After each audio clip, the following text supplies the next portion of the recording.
Bonjour à toutes et tous et bienvenue sur Crapik TV.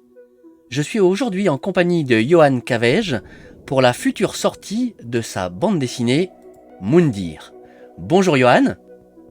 Bonjour Krapik et bonjour à toutes et tous. Alors ce que je voulais dire c'est déjà que c'est un honneur pour moi parce que c'est grâce aux éditions Bubble et à l'appli Bubble que j'ai connu Ulule et donc ton projet. C'est mon projet Ulule que j'ai soutenu ardemment.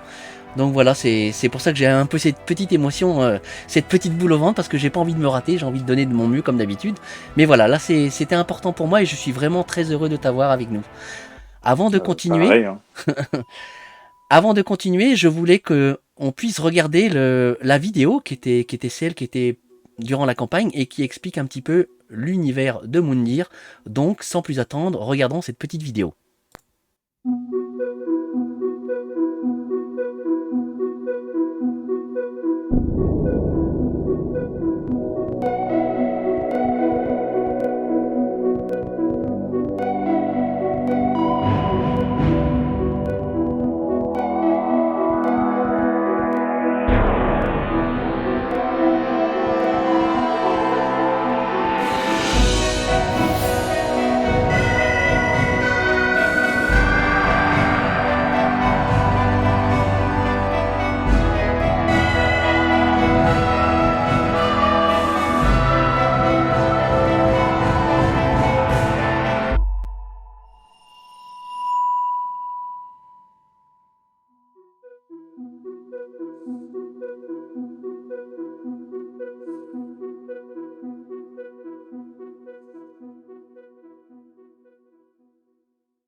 Magnifique vidéo qui m'avait donné tout de suite envie d'en connaître plus. Mais avant de démarrer sur la bande dessinée, j'aimerais bien que tu puisses te présenter à nous, mon cher Johan. Est-ce que tu peux te présenter en quelques mots? Oui, alors du coup, je m'appelle Johan Cavege, je suis auteur de BD, même si Enfin, c'est encore bizarre de le dire tant que la BD n'est pas sortie, mais allons-y pour dire auteur de BD. Me dire c'est mon premier album, puisque avant ça je sortais de mes études, et d'ailleurs je l'ai commencé pendant ma dernière année d'études. Et voilà, pour l'instant la carrière est très courte, donc j'ai pas grand chose à dire, mais j'espère que c'est le premier d'une longue série, parce que je lis de la BD depuis tout petit, et c'est vraiment pour ça que j'ai voulu en faire, et je continue à lire de la BD encore aujourd'hui, donc voilà, c'est ma passion pendant le travail et en dehors du travail. Merci. Comme je suis sur la couverture de Moundir, je voudrais justement qu'on puisse revenir parce que tu as la chance d'avoir Mathieu Bablet qui a fait donc un projet de dessin qui est devenu ensuite une couverture. Donc est-ce que tu peux m'expliquer comment ça s'est fait? Est-ce que c'est toi qui a demandé à ce que ce soit lui ou ce sont les éditions Bubble ou est-ce que tu peux m'en dire un peu plus sur cette partie-là? Oui, alors, assez vite, quand j'ai commencé à travailler avec Bubble, ils m'ont parlé de la campagne Ulule qu'on allait faire pour financer le livre, et de tout ce que ça allait amener comme possibilité, y compris une édition collector. Et du coup, très vite, ils m'ont dit qu'on pourrait, soit que je faisais une couverture collector moi-même, soit qu'on pouvait avoir un artiste invité. Donc moi, j'ai évidemment pas hésité, parce que je pense que c'était un rêve d'avoir un artiste qui reprenait un peu mon univers. Je ne savais même pas encore qu'on aurait tous les prints à côté, dont on reparlera plus tard. Et alors on a un peu discuté. Je pense que très vite on a pensé aux différents artistes du label 619, parce que je crois comprendre qu'il y avait une certaine filiation entre certains coéditeurs qui avaient bossé pour Bubble, qui avaient bossé avec moi, et le label 619, mais aussi parce que leur démarche, qui est une espèce de BD hybride, où c'est du franco-belge par nature, mais il y a aussi des influences comics ou manga, qui est quelque chose que moi aussi je revendique dans Moundir. Je pense qu'il y avait quelque chose d'assez cohérent. Et du coup, très vite, c'est Mathieu qui s'est montré le plus disponible aussi pour des questions d'emploi du temps, parce que je pense qu'il venait de finir Carbone et Silicium. Enfin, venait de finir. En tout cas, il avait fini Carbone et Silicium, donc il n'était pas tout de suite en plein milieu d'un projet. Et parce que je pense que, voilà, on parle de science-fiction, c'était celui qui s'y prêtait le plus. Pour développer un peu sur la couverture, moi j'avais déjà fait ma couverture principale, qui mettait Moundir en avant. donc le petit héros sert astronaute, et on s'est dit bon bah est-ce qu'on ferait pas une couverture presque un peu miroir qui se concentrait sur sa poursuivante, sur la méchante de l'histoire. Et du coup Mathieu était hyper emballé parce que c'était le personnage qui l'avait accroché, et il a évidemment donné tout son talent pour faire une espèce d'immense cité comme ça qui fait ressentir euh, une espèce d'ambiance un peu vide et un peu mystérieuse que j'essaie de faire dans le livre, et voilà. Donc c'était un honneur là pour le coup d'avoir la couverture de Mathieu, et comme on le verra avec les prix, ça s'est pas arrêté. Donc encore aujourd'hui, je la regarde de temps en temps pour me vérifier si ça s'est vraiment passé, quoi. Je te confirme, elle est affichée à l'écran et elle est vraiment très belle. Avant d'aller plus loin dans la création du personnage de Moundir, je voudrais que tu me rappelles un peu comment s'est fait ta rencontre avec les éditions Bubble. Est-ce que c'est toi qui allais les chercher? Est-ce que c'est eux qui sont venus vers toi? Enfin, comment ça s'est fait? Parce que ces coulisses-là m'intéressent toujours, moi, et peuvent intéresser les nouveaux talents comme toi qui ont envie de se lancer en bande dessinée et qui ne sauraient pas forcément comment faire. Donc ça peut être utile aussi également aux autres. Alors déjà, il faut savoir que pour faire la bande dessinée, en tout cas pour commencer, la méthode la plus classique, c'est d'aller sur le site d'un éditeur et de lui envoyer, il y a souvent une partie contact et un mail, et d'envoyer un dossier d'édition, ce qu'on appelle, donc il y a une partie du storyboard, des planches, scénario, une note d'intention, donc voilà, quelque chose qui donne une idée de ce que va être le projet. Moi comme j'avais commencé ce projet pendant les études et qu'il y a un confinement de mars 2020 est passé par là, j'avais le temps de beaucoup avancer dans le storyboard. En fait, j'avais fini le storyboard en entier, un storyboard qui était assez poussé, qui ressemblait à un grillonné un peu à l'arrache. Et du coup, j'avais un dossier et j'avais fait aussi 22 pages couleurs qui ont été retravaillées après. Mais donc voilà, j'avais un dossier d'édition assez solide. Donc je l'ai envoyé à certains éditeurs, mais Bubble n'avait pas encore annoncé son projet d'édition, donc moi je les connaissais qu'en tant qu'appli de BD. Sauf que, et là il faut faire un retour en arrière, moi j'étais fidèle auditeur d'un site qui s'appelle Comics Blog depuis le lycée, et en me promenant un jour en convention, convention qui s'appelle la Paris Comics Expo de 2016, c'était une super convention. J'ai croisé la route d'un certain Sullivan Rouault, qui à ce moment-là était le rédacteur en chef du site. Donc on s'était vraiment parlé 5 minutes, mais voilà, moi j'avais l'impression de parler à une star et tout, donc je m'étais empressé de l'inviter en ami Facebook pour le temps qu'il se rappelle de mon visage, quoi. Et bon, bah, c'était juste resté comme ça pendant des années. Et Sullivan est entre-temps devenu directeur de collection / éditeur chez Rai Comics. J'ai vu que je l'avais en ami Facebook, je me suis dit, bah, je vais quand même lui envoyer mon dossier d'édition, ça coûte rien. Et donc je l'ai envoyé sur Facebook, lui qui est quelqu'un de très occupé, comme il dit, c'est le destin, parce que c'était pile le moment où il a eu le temps de regarder le message, donc il m'a répondu immédiatement. D'abord, de manière très gentille, je pense qu'il comptait pas, il avait pas le temps pour ça, donc il a commencé à me répondre de manière assez gentille, en mode ah bah c'est gentil de m'envoyer le projet, mais tu sais, je suis occupé. Et d'un seul coup, il s'est un peu arrêté. Et d'un seul coup, il m'a renvoyé plein de messages de manière super excitée, en mode ouais, mais c'est trop bien, il faut vraiment qu'on fasse ce projet, tout ça. Donc là, c'était un super moment. Mais iComics ne fait que de l'achat de droits, de l'adaptation. C'est une boîte de comics qui édite des comics américains en France. Mais du coup, Sullivan m'avait dit, bah, continue ta recherche d'éditeur, mais dès que j'ai le moindre truc, dès que j'ai la possibilité d'éditer ton projet, si c'est encore possible, je le fais, quoi. Ouais. Et en fait, bah, peu de temps après, il m'a relancé en disant, bah, j'ai un plan pour toi. Il y a Bubble qui se lance en tant que maison d'édition, qui ont des grosses ambitions, et en plus qui cherchent à lancer des jeunes auteurs. Et du coup, bah, c'est comme ça que le lien s'est fait. Et du coup, bah, ça a tout de suite collé avec Bubble. Et en plus, Sullivan m'a suivi en tant que co-éditeur sur le projet. Donc c'était lui vraiment qui me faisait le retour sur mes planches et choses comme ça. Donc voilà, ça remonte à 2016, la base de cette histoire, sachant que dans la queue pour rencontrer Sullivan, je faisais déjà l'un de mes premiers croquis de Moundir, littéralement pour patienter dans la queue. Donc voilà, le destin, encore une fois. Ah, mais c'est une belle histoire. C'est vrai que donc du coup, c'est un peu ton parrain de Moundir, celui qui t'a épaulé pour que ça se concrétise. Oui, c'est ça, et puis qui est voilà, crédité en tant que co-éditeur sur le projet, parce que c'était aussi son travail, quoi. Il a travaillé sur le projet du début à la fin, presque. Et d'ailleurs, il a été... il a été assez perfectionniste, c'est sa réputation, parce que j'ai dit que j'avais fait du coup toutes les pages du storyboard et les 22 premières pages couleurs, mais beaucoup de ces éléments ont été retravaillés. Le storyboard a été, je pense, chaque page a eu au moins un petit truc à retravailler, soit de son fait, soit du mien. Et d'ailleurs, c'était à l'époque où le projet faisait 159 pages, là il est passé à 191 entre-temps. Donc voilà, il y a eu quand même un peu de travail derrière.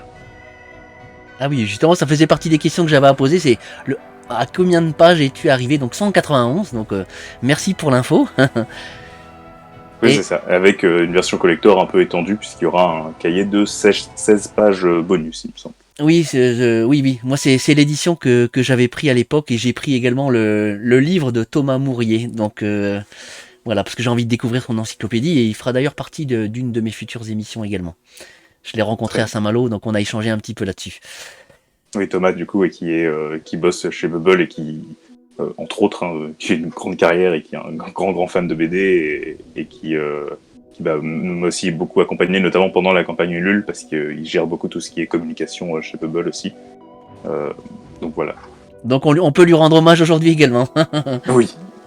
Est-ce que tu pourrais nous raconter l'histoire de Moundir? Donc tu nous en dis ce que tu veux pour rien dévoiler, même si bon je vais afficher tout à l'heure d'autres images. Mais voilà, ce que tu peux nous en dire? Ce que je peux en dire pour l'instant, c'est à peu près le pitch qu'on a rendu public entre temps, parce que donc l'intérêt de Moundir, c'est que on suit ce petit personnage, Moundir, ce petit cerf astronaute, qui protège un œuf. Bizarrement, un cerf qui protège un œuf, c'est pas très commun. Qui protège un œuf d'une poursuivante assez mystérieuse et assez menaçante. Et du coup, l'histoire en fait va se traduire comme une grande course-poursuite à travers la galaxie, puisque Moundir a un petit vaisseau et du coup peut traverser l'espace. Tandis que cette méchante, elle le poursuit sur un cerf bleu qui court dans l'espace. Donc voilà, c'est une espèce d'immense course-poursuite à travers les planètes, à travers les galaxies,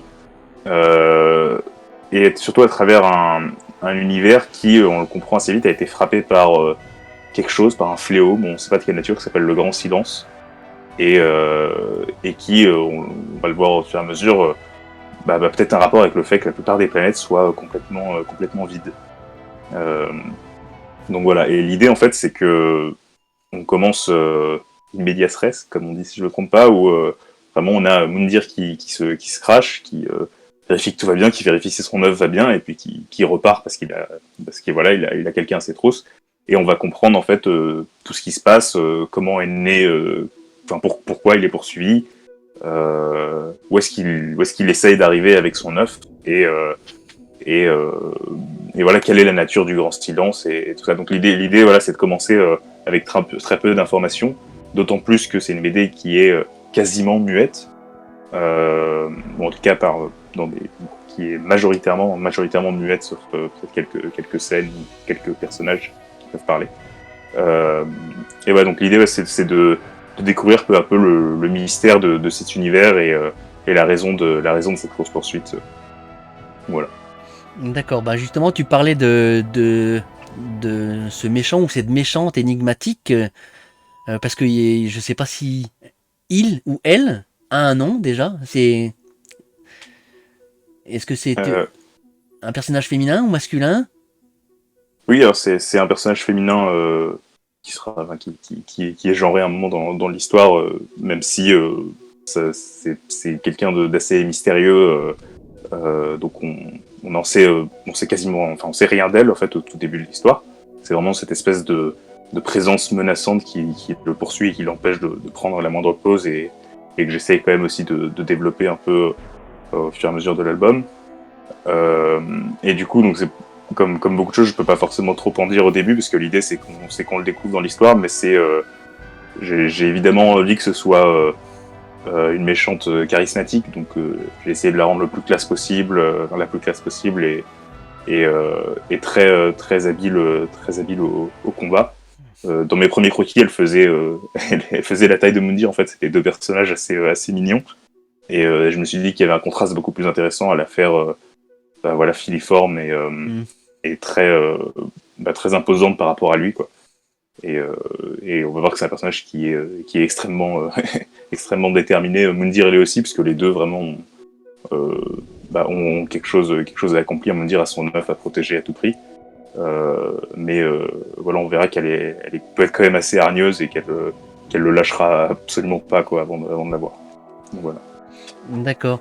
Et justement, par rapport à la technique que tu as utilisée pour que tu nous décrives ton cheminement, que ce soit comment dire, du storyboard au crayonné, après à l'ancrage, etc. Est-ce que tu peux nous en expliquer plus? Et là, je vais justement afficher à l'écran euh, Moundir qui est en fond d'écran. Et donc cette méchante en premier plan avec son cerf qui sont dans les airs, visiblement avec une planète au-dessous. Et là, j'affiche la version noire et blanche. Et au moment où tu parleras, donc j'afficherai ensuite la version colorisée pour qu'on se rende compte de ton travail technique. D'accord.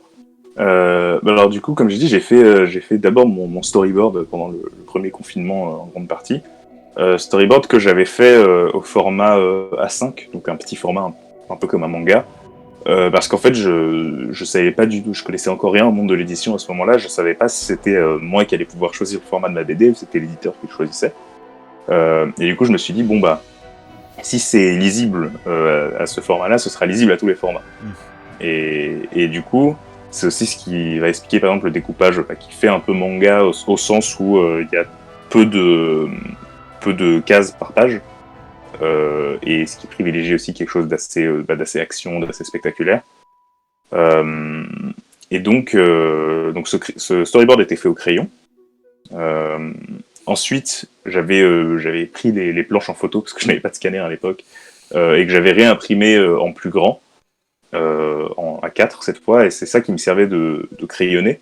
Donc c'était un crayonné qui était en fait assez flou, quoi, parce que ça restait du storyboard, les proportions étaient pas bonnes, les perspectives étaient pas bonnes, enfin les cases étaient mal tracées. Mais ça me permettait, une fois passé à l'ancrage, de garder peut-être une petite maladresse dans le trait ou quelque chose d'assez spontané.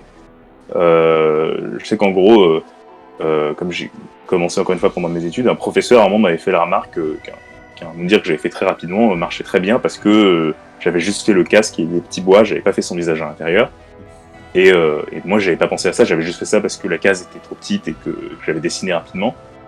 Et j'ai compris qu'en fait, parfois, des choses faites rapidement comme ça, garder une spontanéité qui pouvait être très chouette. Et du coup, j'ai voulu garder ce storyboard comme base et pas faire un crayonné trop précis et trop figé. Et du coup, sur ce crayonné, je dessinais avec des Posca. Donc, ces stylos à peinture noire qui font un trait assez uniforme et avec un noir assez profond et surtout qui glisse sur le papier, donc c'était très agréable. Et voilà, en fait, tout le noir et blanc a été fait avec ce petit stylo et le plus gros pour faire des trucs là. Et après, j'avais un passage à la couleur qui, lui, du coup, était fait en grande partie à l'ordinateur, donc tout ce qui est placement des couleurs à plat est fait à l'ordinateur. Et ensuite, j'avais fait, pour le coup, au traditionnel, des textures de crayon et d'aquarelle que je suis venu rajouter pour d'abord rajouter puis ensuite réeffacer par endroits pour en gros donner des petits coins un peu de matière ou de chaleur à l'image. Et donc c'est la première fois que je mélangeais vraiment le tradi et le numérique, ce qui est quelque chose qui se fait énormément, mais ça posait certains problèmes, notamment sur des images comme celles que tu montres en ce moment, parce que, par exemple, moi qui voulais faire un genre de dégradé de lumière avec cette espèce de planète en dessous de laquelle les personnages décollent, en fait, le fond noir de l'espace était mélangé au trait des personnages, parce qu'en fait, c'est le même trait, c'est pas quelque chose que j'ai sur plusieurs calques à l'ordinateur, et du coup, dans beaucoup de moments, j'ai dû presque redécouper des choses à la main en essayant de reproduire un peu le grain du trait à l'ordinateur. Donc voilà, c'était très agréable de dessiner sur papier. Ça m'a fait que j'ai des beaux originaux en plus, donc je suis content. C'est tout nouveau d'avoir des gros classeurs comme ça avec toutes les planches. Mais ça me ralentissait sur certains autres points pour pallier à ça, quoi. Et il y a encore un mélange du numérique et du tradi qui peut être compliqué sur certains aspects. Là notamment, moi je me rends compte que en pouvant comparer les deux images, on voit que tout ton crayonné noir et s'est transformé en blanc quand tu es passé à la version couleur, par exemple, pour la silhouette, enfin Ouais. pour la planète qui est dessinée. Oui, c'est ça, ouais. En bas, j'ai dû. Et c'est une page qui a été assez frustrante à faire parce que voilà, je voulais pas trop manger le trait sur le personnage et le cerf notamment qui décolle. Mais il fallait quand même assez bien le séparer de la texture de la planète et des nuages, quoi. Donc, ouais, c'était pas une page évidente, mais j'ai vu elle avait pas mal plu quand j'avais partagé, donc j'étais content, ça m'avait rassuré. Mais je te confirme, moi je trouve que les deux versions, les deux versions se tiennent vraiment très bien. Bah, c'était gentil. Et ben justement là, je vais en profiter pour afficher quelques exemples où justement tu as les versions noires et blanches à gauche et la version Mhm. colorisée. C'était des essais que tu avais fait, ces petits extras. Tu fais référence les petits Moundir, c'est ça qui passe Oui, oui, oui, de oui, noir et blanc à couleur. oui. Alors ceux-là, c'était, je n'avais fait, je crois, juste une poignée au tout début comme recherche, comme pour m'entraîner en fait à dessiner le personnage. Et c'était pour décorer la page Ulule que j'avais en fait rajouté la couleur et ça m'avait aussi pas mal entraîné sur la couleur à trouver un peu comment intégrer ces textures sans qu'elles soient trop envahissantes. Euh, J'avais envisagé un moment faire une planche de stickers, mais je crois que c'était un palier qui était trop haut, un palier de goodies. Mais je me suis dit qu'il serait quand même sympa de les avoir quelque part couchées sur papier, et du coup elles seront dans l'une des pages bonus de la version collector, où du coup on les a toutes compilées dessus. Voilà. D'accord, bah tiens, comme tu parles de différents paliers, je voudrais faire un petit rappel justement de la campagne Ulule, qui était donc arrivé à 458%, avec donc 91 000 euros à peu près. Donc c'est énorme. Et je vais afficher Ouais, également les différents paliers. Il y avait donc un palier 2 à 30 000. Donc là, avec ce palier-là, il était possible d'avoir des prints A5 réalisés par des auteurs. Est-ce que c'est toi qui as choisi les auteurs ou comment ça s'est passé justement toute cette gestion des paliers? un peu comme pour avec Mathieu, donc il y avait une partie. En fait, on s'est dit très vite, ce serait bien d'avoir euh, une exposition un peu partagée entre des auteurs et autrices confirmés et des auteurs et autrices qui débutent ou qui sont encore amateurs. Euh, et du coup, bah, les trois amateurs et amatrices qu'on va voir, qui sont affreusement doués, sont bah, des amis proches et des gens qui étaient en fait dans ma promo au moment où je commençais à me dire. Cool. Tandis que les artistes confirmés sont, on verra, enfin, je peux le dire maintenant, sont Johan Sacré, et puis ensuite il y aura Guillaume Singelin et Elsa Chartier. Guillaume Singelin qui est au label 619, donc là le lien est plus clair avec Mathieu Babelais. Elsa Chartier qui aussi incarne bah, ce rapport entre la France et le comics, qui est une autrice de comics française. Et Johan Sacré qui, bah, par son trait aquarellé et super mignon, bah, était évidemment tout indiqué pour dessiner Moundir, quoi. Donc voilà, en fait, on avait cette envie d'avoir toujours un couple entre un artiste confirmé et un artiste débutant entre gros guillemets, parce que c'est des gens qui dessinent depuis toujours, quoi. Ouais, je les affiche à l'écran, ils sont vraiment très beaux, hein. Il y a Ah également bah oui, donc bah, il y a vas-y, également je t'en prie. Elisa Marodino Oui, que j'ai qui affiché. Donc juste avant c'était Johan Sacré. Alors, je vais les refaire dans l'ordre. Je vais les refaire dans vas-y, bah, l'ordre. allons-y. Donc ici le Mimi que j'affiche. Donc ça c'était pour le palier des numéro 2 des 30 000, accompagné donc de Johan Sacré qu'on a Mhm. évoqué. Ensuite pour le palier 3 à 45 000 on avait donc Elisa Marodino. Et ensuite il y avait Guillaume Singelin, que je connaissais, j'ai une bande dessinée de lui d'ailleurs. Pour le palier suivant, à savoir le palier 4 à 60 000, il y avait donc Thomas Landry, Oui. et ainsi que Elsa Chartier que j'avais montré tout à l'heure.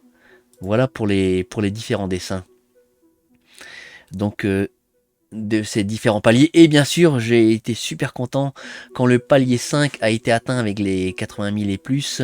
Parce que là, du coup, on avait le droit à de la dorure, à un vernis sélectif, à un marquage à chaud. Donc tout ce que j'aime, parce que j'aime bien aussi les beaux objets. Et la BD, son contexte, etc. Mais quand on a un bel objet à soi, c'est quand même sympa. Donc, est-ce que toi, tu as été surpris d'un tel succès et de voir ces différents paliers franchir et avoir du coup pour ta première bande dessinée, une bande dessinée à un aspect graphique vraiment très très beau, quoi. Bah, de toute façon, moi, c'est, enfin, ça me fait encore le vertige aujourd'hui et je sais que moi, je faisais beaucoup rire les gens de Bubble où en gros, à chaque fois qu'on passait un nouveau palier, j'étais presque pessimiste, enfin, de leur point de vue, où je suis en mode, bah, c'est déjà complètement fou, mais ça va s'arrêter là, soyons réalistes. Et à chaque fois, ça continuait de monter. Je sais qu'en gros, ils avaient fait un genre de pré-lancement un jour avant le lancement officiel de la campagne. Euh, et, euh, et je crois que les 100% avaient été atteints pendant ce lancement. Moi, j'étais juste parti me balader et je recevais plein de messages qui disaient ah bah non, on l'a déjà atteint. Donc juste ça déjà, moi, c'était le fait que la BD existe. J'étais ravi. Je me prenais à rêver je crois que c'était les 60 000 pour qu'on ait tous les prints, parce que moi, Mm. c'était vraiment ça qui comptait aussi. C'était que tous ces artistes, notamment bah, les amis que j'avais fait venir, qu'on puisse voir leurs dessins.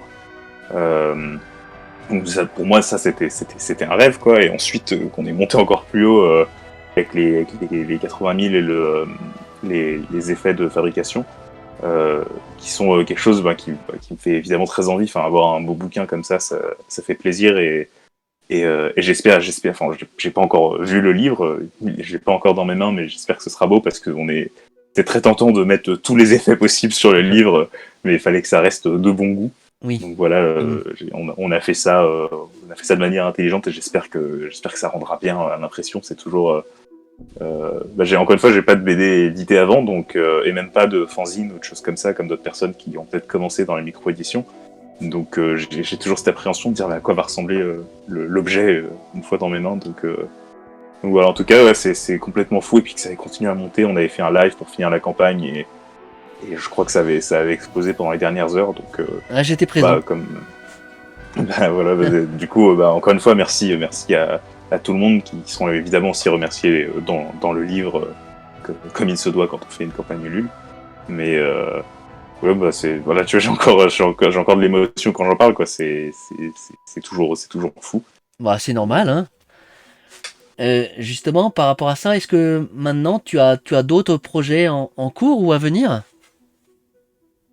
Alors pour l'instant, j'ai fini mes planches, j'ai pris des bonnes vacances. Là, je me mets tout doucement à écrire un autre projet. J'en suis encore au stade où j'ai une poignée de pistes qui m'intéressent et il faut que bah, là vraiment la semaine prochaine en fait, il faut que je me pose pour me dire bon bah laquelle je vais faire. Mais j'aimerais vraiment enchaîner avec un autre projet potentiellement très différent parce Mm. que je sais pas si c'est une qualité ou un défaut en tant qu'artiste, mais j'ai du mal à refaire la même chose. Donc ça peut être une bonne chose parce que voilà, on fait des projets variés, mais ça fait aussi que parfois je me donne pas le temps d'explorer un style graphique. Peut-être qu'en fait, tu vois, genre, ça vaudrait le coup de continuer dans un style plus comme dire, mais en l'occurrence là, comme le style graphique doit aller avec l'histoire, si l'histoire ne s'y prête pas, le style graphique Mm. changera aussi. Donc voilà, ça reste encore un peu flou, mais j'aimerais annoncer ça le plus vite possible. Je pense que dès que j'ai une piste un peu sérieuse, je partagerai des recherches, si possible, en début d'année prochaine. D'accord, parce qu'on le rappelle, Moundir c'est bien un one shot, c'est une histoire unique, un début, une fin, et pour l'instant t'as pas prévu de suite. Non, pour l'instant, ouais, c'est une histoire unique, comme tu dis, et si jamais il fallait refaire du Moundir à un moment, on irait plutôt vers le passé. Euh, mais honnêtement, j'en ai pas trop parlé avec Bubble encore, à part pour rigoler, mais j'ai un synopsis écrit justement qui est plus en fait sur le passé de cette poursuivante. Mais il y a toujours le risque une prélogie, une prélogie Star Wars Mm. qui raconte. J'ai ça que j'ai grandi avec et que je l'aime bien, hein, mais en gros, parfois avoir juste quelque chose de suggéré et de pas complètement expliquer, c'est mieux. Et en l'occurrence, je pense qu'il y a peut-être quelques zones d'ombre qui subsisteront à la fin de Moondir sur certains personnages, mais où on peut laisser l'imagination faire le travail. Et en tout cas, je pense que tout ce qui est essentiel a déjà été raconté. Donc voilà, à part si j'ai vraiment une très très bonne idée là-dessus, ou que, je sais pas, Bubble me dit ouais, c'est génial, il faut absolument qu'on le fasse. Pour l'instant, j'aimerais partir sur autre chose, juste pour voilà, changer un peu, explorer d'autres horizons, peut-être utiliser d'autres outils de travail aussi. Parce que Moondir, c'était la première fois que je travaillais comme ça, et c'était chouette, mais du coup, je me dis ouais, j'ai encore plein de choses à découvrir. D'accord. Et pour finir, parce que moi je pense avoir fait le tour, est-ce que tu aurais un coup de cœur ou un message à nous faire passer, une exclusivité pourquoi pas pour Crapic TV ou quelque chose Justement, on a pour la campagne Ulule l'un des alors ça c'était pas un palier, mais c'était une des contreparties, c'était que en plus des prints des artistes invités, moi j'avais quand même fait j'avais promis deux illustrations bonus qui étaient un palier, non pas un palier, du coup une contrepartie. Et on en avait dévoilé qu'une seule pendant la campagne. Oui, que j'ai affiché. Voilà, ouais, donc ce petit Moondir qui dormait. Et du coup, là, j'ai très récemment fini le deuxième print, qu'on va bientôt dévoiler, mais que je t'ai envoyé en priorité, du coup, en exclusivité. Donc là, je vais cliquer sur un bouton et ça va apparaître pour tous les spectateurs. Voilà. Le voici. Le deuxième print pour, alors je sais plus le nom des contreparties, mais pour les gens qui avaient pris cette contrepartie, qui incluait deux prints qui, je crois, seront en format un peu plus grand, il faut que je vérifie. Mais et donc pour celui-là où j'ai voulu avoir les deux en fait ont un style très très légèrement différent de la bande dessinée, pas quelque chose de drastique, mais le premier par exemple a été fait intégralement sur ordinateur, et donc ça peut se voir dans les détails, ça fait que j'ai un trait plus fin sur le deuxième, sur le premier, et le deuxième a été fait plus dans la méthode du premier, mais je voulais un trait plus dans la méthode des pages, mais je voulais un trait un peu plus pop, un peu plus cartoon, un peu plus épais, et ça se ressent aussi que dans la composition qui est voilà un peu plus iconique, tu vois, quelque chose d'un peu plus illustration quoi. Donc voilà, j'espère qu'il va plaire aussi. On l'a pas encore montré aux gens, mais c'était très marrant à faire, et c'était d'ailleurs à la base ce print une des pistes de couverture. J'avais fait un premier croquis de couverture qui ressemblait un peu à ça, et j'aimais bien cette idée de composition verticale, et je trouvais que c'était le meilleur moment pour la réutiliser. Tout à fait. Et par contre, est-ce qu'il sera possible de l'acquérir pour les personnes qui n'auraient pas souscrit à la campagne? Et je posais également cette question, par exemple, pour la couverture collector de Mathieu Bablet. Donc, alors, de ce que je sais, alors ces prints-là, par exemple, comme ils étaient payants pendant la campagne, puisque c'était une contrepartie supplémentaire, c'est pas impossible qu'ils puissent être réédités. Enfin, ils ont pas un côté exclusif à proprement parler à la campagne, je pense, donc il y aurait moyen de les retrouver pendant d'autres événements ou sur le site de Bubble. Il faudrait aller voir directement avec eux, je pense. Mais et concernant la couverture collector, là il y a plusieurs manières de l'avoir. Tout d'abord, je sais que certaines librairies ont participé à la campagne Ulule et ont commandé notamment des éditions collector pour les avoir entre guillemets en exclusivité. Donc du coup, je pense qu'on partagera un moment la liste des librairies au moment de la sortie du livre, mais il y en a dans plusieurs villes de France et possiblement même en Belgique. Donc voilà, ils en auront une petite dizaine à chaque fois, donc voilà, faudra courir chez eux pour en avoir. Et autrement, je pense que dans quelques autres événements Bubble, peut-être dans d'autres campagnes Ulule, ou à quelques autres occasions, il sera quand même possible d'en avoir, simplement parce que par exemple, quand on fait un tirage, ça reste un chiffre rond. Oui. Et du coup, il y en aura forcément quelques-unes en plus, qui serait bête de juste stocker, quoi. Donc je pense qu'il y aura quand même d'autres manières de l'acquérir, sachant que dans les bonus de cette édition collector, il y aura évidemment en pleine page et même avec un petit making of la couverture classique aussi, histoire que voilà, on puisse avoir les deux en une édition.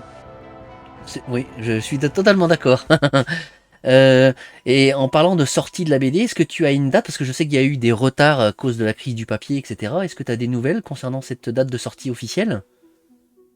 Alors déjà, nous, pour me dire, on a prévu, jusqu'à preuve du contraire, d'avoir une sortie en 2 étapes. D'abord, on va libérer les gens sur Ulule et les librairies qui ont participé. Et dans un deuxième temps, il y aura une sortie sur le circuit classique, donc dans les autres librairies. Euh, et du coup, on avait prévu à la toute base la sortie, enfin, l'envoi des contreparties Ulule en décembre et la sortie librairie après en 2022.